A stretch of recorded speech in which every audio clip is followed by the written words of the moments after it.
Voilà, bonjour, bonjour matin GSP. Je vous salue dans le nom puissant de Jésus-Christ. Bonjour, on est lundi 21 février 2022. Et je vous salue tous chaleureusement dans le nom puissant de Jésus. Bonjour, bonjour. Bonjour, matin GSP. Matin jamais sans prière. On est à la 34e session de l'an 2022. Voilà, soyez richement bénis. Voilà, on va faire l'œuvre d'un évangéliste, on va partager la plateforme, on va identifier nos amis, nos contacts, afin qu'ils soient bénis jusqu'aux extrémités de la terre, qu'ils soient atteints par l'évangile, qu'ils soient bénis, qu'ils soient encouragés, qu'ils soient fortifiés par la parole de vie que nous allons recevoir ce matin. Alors ce matin, la parole que nous allons recevoir est intitulée « La vision de l'amour ». La vision de l'amour. Ok? Gloire au Seigneur, nous sommes toujours dans ce matin, nous allons voir la vision de l'amour et nous voulons prier pour que le Seigneur puisse nous bénir par sa parole et nous faire du bien au nom puissant de Jésus. Voilà, Père, nous voulons te remercier, Seigneur, pour ton amour, nous voulons te remercier pour ta fidélité. Nous voulons te remercier, Seigneur, pour ta parole. Et nous prions vraiment, Seigneur, pour que cette parole puisse nous interpeller, que cette parole puisse nous transformer, que cette parole puisse nous éclairer, que cette parole puisse nous transformer totalement et complètement au nom puissant de Jésus-Christ. Voilà. Alors pour ça, je vais donc vous inviter à lire 1 Jean chapitre 4, versets 7 à 12. 1 Jean chapitre 4, versets 7 à 12. Bonjour, bonjour, bonjour maman Yvette Kameni. Bonjour maman Simangazita. Maman Michel Brigitta et bonjour. Maman Colette, bonjour. Maman Animbaya, bonjour également. Maman Sylvia Koueté, bonjour. Bonjour très cher propriétaire de Matin GSP. Merci pour votre fidélité, votre persévérance. Voilà, Matin GSP a été mise en place pour vous. Donc c'est l'idée de Dieu pour chacun de vous en tant que propriétaire de Matin GSP. Et je vous bénis dans le nom de Jésus. Bonjour maman Lilinzo, maman Rachel Okemba, bonjour. Bonjour, bonjour, soyez bénis. Voilà. Alors on est dans 1 Jean chapitre 4, versets 7 à 12. On va lire, on est dans la vision de l'amour. Gloire au Seigneur. Merci Jésus pour sa parole. Il va encore une fois nous faire du bien. Il va encore une fois nous édifier. Gloire au Seigneur. Alors, je retrouve vite 1 Jean. Ok.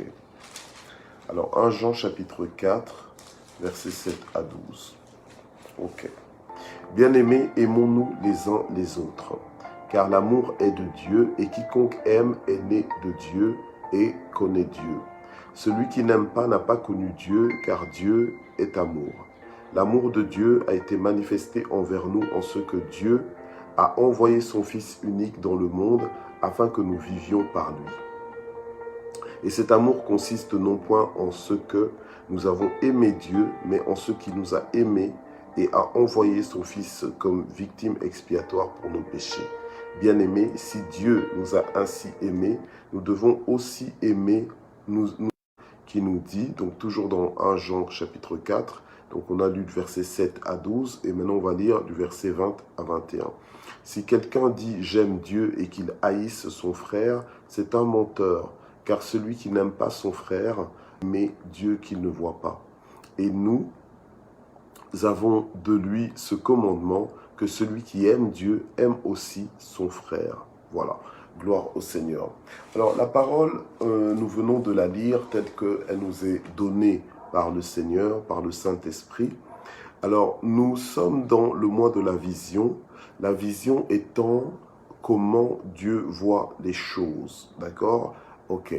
La vision peut nous être communiquée pour nous instruire des choses à venir. D'accord?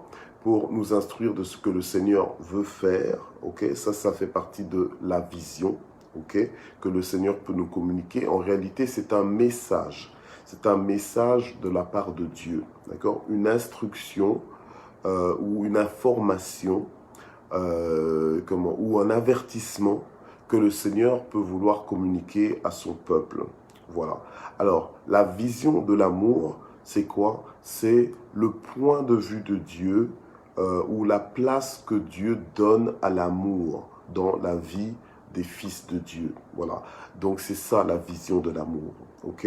Donc, c'est la place que Dieu donne à l'amour dans la vie du peuple de Dieu. Comment est-ce que Dieu considère l'amour?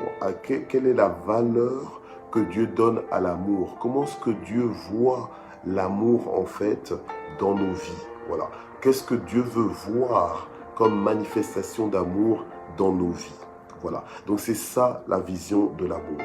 Et donc on lit dans la parole de Dieu que nous sommes appelés à nous aimer les uns les autres. Donc que tu le veuilles ou que tu ne le veuilles pas, la volonté de Dieu, la vision de Dieu dans nos rapports les uns avec les autres, c'est que nous puissions nous aimer les uns les autres. Pas nous aimer pour, coucher ensemble. Ce n'est pas de ce genre d'amour que Dieu parle. Mais il parle d'un amour agapé, un amour fraternel, un amour, un amour saint qui n'a rien à voir avec un amour sexuel. D'accord? Voilà. Donc c'est un amour pur. Un amour, c'est vrai, qui peut nous rapprocher les uns des autres. Un amour qui peut nous pousser à aimer vivre ensemble, d'accord? Mais ça n'est, officiellement. Voilà, ok? Donc, c'est de ça qu'il s'agit. Donc, bien-aimés, aimons-nous les uns les autres. Donc, c'est-à-dire que c'est un ordre. Donc, on ne nous appelle pas, on ne nous interpelle pas en nous disant si tu as des sentiments d'amour ou bien si tu as de l'affection pour l'un ou pour l'autre, c'est bien, on t'encourage. Non. On t'encourage simplement à aimer tout le monde, à nous aimer les uns les autres. Pourquoi? La Bible nous dit car l'amour est de Dieu, d'accord? L'amour est de Dieu. Et j'ai envie de dire, si l'amour est de Dieu, la haine est du diable. Voilà. Donc la haine que tu peux avoir vis-à-vis de quelqu'un, la version que tu peux avoir vis-à-vis de quelqu'un, donc en fait le dégoût ou le rejet que tu peux ressentir vis-à-vis de quelqu'un, l'indifférence que tu peux ressentir vis-à-vis de quelqu'un, ça ne vient pas de Dieu. Parce que seul l'amour est de Dieu. Voilà. Et quiconque est né de Dieu, si vraiment tu es né de nouveau, c'est-à-dire que si vraiment les choses anciennes sont passées, que toutes choses sont devenues nouvelles dans ta vie, alors normalement, tu devrais justement aimer les uns, aimer les autres, voilà, aimer les autres. Pas simplement t'aimer toi seul, mais aimer aussi les autres. C'est dans la vision de Dieu. C'est comme ça que Dieu voit les choses. Et si nous voulons respecter la vision, si nous voulons courir avec la vision de Dieu, donc nous devons nous agencer, nous ajuster par rapport à la vision que Dieu donne. Cette vision que Dieu donne, c'est justement une vision où, dans nos rapports les uns avec les autres, nous sommes animés d'amour parce que nous le voulons, parce que nous avons décidé d'être obéissants à la parole de Dieu. Voilà, ok? Voilà. Donc la Bible nous dit clairement que celui qui n'aime pas n'a pas connu Dieu. Donc tu dois faire l'examen de toi-même. Si tu te rends compte que tu n'aimes pas certaines personnes, c'est que tu as un problème. C'est que peut-être même que tu n'as pas connu Dieu. Voilà, c'est peut-être révélateur que tu n'as pas connu Dieu, que tu es en train de faire semblant de connaître Dieu, mais en réalité, tu n'as pas connu Dieu. Vous savez, Paul pouvait dire, je sais en qui j'ai cru. Paul pouvait le dire, je sais en qui j'ai cru. Donc, il savait, il avait connu Dieu. Et le fait d'avoir connu Dieu, ça a complètement transformé ses priorités, ça a complètement transformé ses actions et même ses réactions. Ça a complètement transformé sa perspective, son point de vue. Oui, tu le connais depuis des années, tu connais plein de versets bibliques, tu sais où retrouver tel verset, parce que tu sais même réciter. Voilà, peut-être que tu t'es dit, voilà, tu sais même réciter les versets par cœur, mais en réalité, je veux dire, tu n'aimes pas les autres. Donc tu n'aimes pas les autres. Toi, en fait, ta vie avec le Seigneur, c'est que toi. Voilà, c'est que toi, peut-être ta petite famille, ton petit foyer, voilà. Mais les autres, tu les supportes pas, tu les aimes pas, tu les méprises, voilà. Tu les vois pas d'ailleurs, ok? Mais c'est pas comme ça qu'il faut vivre avec les autres. En tout cas, quand tu es dans le Seigneur. Donc, quand tu es dans le Seigneur vient régir. Donc, il vient gérer. Il vient ajuster tout dans ta vie, même tes... Donc, celui qui n'aime pas n'a pas connu Dieu, car Dieu est amour. Donc, la Bible dit clairement que Dieu est amour. Tu ne peux pas fréquenter l'amour et toi demeurer dans la haine. Toi, manifester de la haine. Quand tu fréquentes Dieu, quand tu connais Dieu, que tu communies avec Dieu. Parce qu'on nous dit ici, celui qui n'aime pas n'a pas connu Dieu. C'est-à-dire qu'il ne communie pas avec Dieu, qui n'est pas en intimité avec Dieu. Parce que quand tu es avec Dieu, c'est pas toi qui influence Dieu, mais c'est Dieu qui t'influence. Voilà. C'est pas toi qui viens avec ton caractère là, même si on dit que tu as un caractère fort ou quoi. Devant Dieu, il n'y a pas d'histoire de caractère fort. Ton caractère fort là, il doit fondre. Devant Dieu, devant la présence de Dieu, ton caractère, il va s'agenouiller. Voilà. Il va s'agenouiller pour laisser la seigneurie à Dieu, au caractère de Dieu, aux attributs de Dieu. Or, Dieu est amour. Alléluia. Dieu est amour. Amen. Voilà. Dieu est amour et Dieu veut que nous puissions manifester de l'amour. Et l'amour est intentionnel. L'amour, c'est pas, n'attends pas que l'amour te tombe dessus. Non, on n'est pas dans des histoires de coups de foudre et tout ça. Non, non, non. Ici, on nous dit d'aimer. Donc, on ne t'a pas demandé, oui, si jamais tu sens de l'affection, quoi. Non, on t'a dit aime. Donc, tu dois être intentionnel. C'est une décision, en fait. Une décision d'aimer les autres. Voilà. Alors, on nous dit, l'amour de Dieu a été manifesté envers nous en ce que Dieu a envoyé son Fils unique dans le monde afin que nous vivions par lui.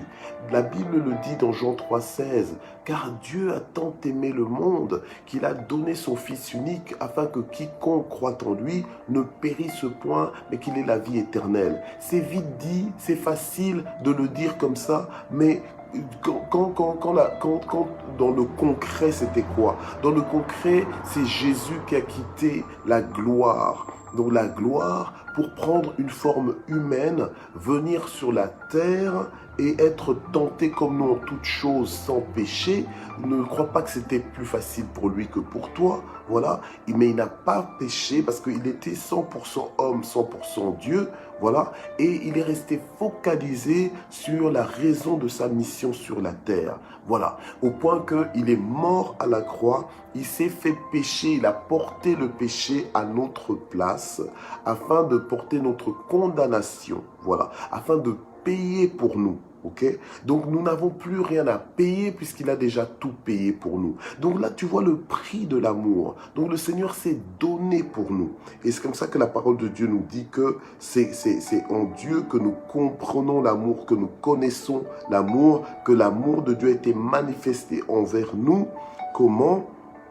En ce que Dieu a envoyé son Fils unique dans le monde. Voilà. Donc c'est pour ça que nous sommes reconnaissants vis-à-vis de Jésus, de ce qu'il nous a aimé le premier. Et bien aimé, je voudrais t'encourager à ne jamais oublier que Dieu t'aime. À ne jamais oublier que Dieu t'aime, mais Dieu ne t'aime pas parce que tu le mérites. Dieu ne t'aime pas parce que tu te comportes mieux. Dieu ne t'aime pas parce que tu t'ajustes à sa parole. Dieu t'a aimé avant même que tu deviennes fils de Dieu comme tu l'es aujourd'hui. Avant même que tu sois obéissant à sa parole comme tu commences à l'être de plus en plus. Dieu t'a aimé. Donc l'amour de Dieu pour nous est incommensurable. On ne peut pas mesurer cet amour. L'amour de Dieu pour nous est grand. Il nous aime. Il nous aime, donc c'est-à-dire qu'il nous veut du bien. Comment est-ce que toi tu es quand tu aimes quelqu'un? Quand tu aimes quelqu'un, normalement, tu te mets à la place de la personne. Quand tu aimes quelqu'un, tu ne recherches pas tes intérêts, mais tu recherches les intérêts de la personne que tu aimes. Quand tu aimes quelqu'un, tu veux tout partager avec la personne que tu aimes. Quand tu aimes quelqu'un, tu t'imagines pas de vivre sans cette personne. Voilà. Donc quand tu aimes, en fait, tu te livres à la personne que tu aimes. Tu aimes la personne, tu t'investis par rapport à cette personne? Eh bien, de la même façon, et même plus encore, de façon plus parfaite, eh bien, Dieu nous aime au point qu'il a donné ce qu'il avait de meilleur, donc son Fils unique, qui est mort à la croix à notre place afin de nous racheter. Donc c'est en Dieu que nous avons connu l'amour. C'est lui qui nous a aimés le premier. Avant ça, nous ne connaissions pas l'amour. Même nous-mêmes, nous ne pouvons même pas, des fois nous avons du mal à donner notre vie pour des êtres que nous aimons vraiment. Voilà, donc on aime de façon imparfaite, mais Dieu nous a aimés de façon parfaite. Gloire au Seigneur. Alors la Bible nous dit ici, et cet amour, verset 10, et cet amour consiste non point en ce que nous avons aimé Dieu, mais en ce qu'il nous a aimés et il a envoyé son Fils comme victime expiatoire pour nos péchés. Voilà. Donc Dieu nous a aimés et il nous a donné Jésus qui est justement cette victime expiatoire. Donc cette victime, parce que le salaire du péché c'est la mort, donc Jésus est mort à notre place. Il a payé, donc il a payé pour notre péché, ok? Gloire au Seigneur. Et il est mort par amour, amen. Il s'est donné pour nous. Gloire au Seigneur. Alors c'est comme ça que la parole de Dieu nous dit au verset 11 et 12, bien-aimés, si Dieu nous a ainsi aimés, nous devons aussi nous aimer les uns les autres. Donc à l'exemple du Seigneur, parce que Dieu doit être notre exemple en toutes choses. Nous sommes disciples du Seigneur Jésus, donc nous devons l'imiter, nous devons le copier. On n'a jamais vu Jésus être haineux, on n'a jamais vu Jésus être rancunier. Bien au contraire, il pardonnait toujours. Il demandait même au Père de pardonner les offenses des autres parce qu'il disait que les autres ne savent pas ce qu'ils font. Voilà. Donc il essayait de son mieux de les justifier. Alléluia. Gloire à Dieu. Alors, la Bible maintenant nous dit que nous aussi, nous devons aussi nous aimer les uns les autres. Donc c'est un devoir. La vision de l'amour, c'est un devoir pour nous, les disciples de Jésus, à accomplir. On doit être dans l'amour. On doit veiller à ce que nous sommes en train de manifester de l'amour autour de nous. Et bien aimé, ce n'est pas facile. Voilà, ok? Ce n'est facile pour personne, c'est surnaturel d'aimer. Voilà, c'est surnaturel d'aimer, mais c'est possible pour nous en tant que fils de Dieu, parce que nous avons l'Esprit de Dieu. Nous avons cette onction qui brise tous les jougs. Et l'onction du Saint-Esprit dans nos vies vient briser même le joug de la rébellion. Ça vient briser le joug de la désobéissance. Ça vient briser le joug de la soumission. Voilà. Donc l'onction du Saint-Esprit dans nos vies nous permet d'obéir à la parole de Dieu coûte que coûte. Ça nous permet de mettre en pratique la parole de Dieu, d'honorer cette parole, alléluia, et de manifester cette parole. Donc Dieu demande de nous que nous puissions manifester de l'amour dans nos rapports avec les autres, un amour désintéressé, un amour qui ne cherche pas son propre intérêt, un amour pur, un amour qui veut le bien de l'autre, voilà, un amour qui compatit avec la situation des autres. Donc j'étais donc dans 1 Jean 4, versets 20 et 21, voilà. Donc la Bible dit ceci, si quelqu'un dit j'aime Dieu et qu'il haïsse son frère, c'est un menteur, car celui qui n'aime pas son frère qu'il voit, comment peut-il aimer Dieu qu'il ne voit pas? Et nous avons de lui ce commandement, que celui qui aime Dieu aime aussi son frère. Donc voilà. Donc nous sommes appelés vraiment à nous aimer les uns les autres, d'accord?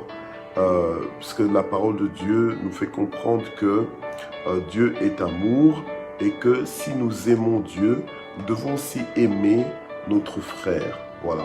Donc si tu dis que tu aimes Dieu, que tu ne vois pas, mais que tu aimes, que tu haïsses ton frère, eh bien la Bible nous dit que tu es donc un menteur. Voilà. Or, personne ne veut être catalogué de menteur par le ciel, donc par Dieu. Voilà. Nous voulons être connus comme vrais, comme des personnes qui s'écartent du mal. Voilà. La Bible nous dit, car celui qui n'aime pas son frère qu'il voit, comment peut-il aimer Dieu qu'il ne voit pas? Donc, souvent, nous disons vite fait que nous aimons Dieu, que nous appartenons à Dieu, mais nous détestons en même temps notre voisin, notre prochain, et même nos frères en Christ. Des fois, nous ne les supportons juste pas, et il ne faut pas qu'il en soit ainsi. Donc, nous devons nous corriger pour laisser la place au Seigneur dans nos vies et que nous soyons réellement dans la vision qu'il a formée pour chacun de nous. Ok. Alors, nous allons terminer avec 1 Corinthiens 13. 1 Corinthiens 13, les 3 premiers versets. 1 Corinthiens 13, les 3 premiers versets. Alors, dans 1 Corinthiens 13, c'est connu comme étant l'hymne à l'amour. La Bible nous dit « Quand je parlerai les langues des hommes et des anges, si je n'ai pas l'amour, je suis un airain qui résonne ou une cymbale qui retentit.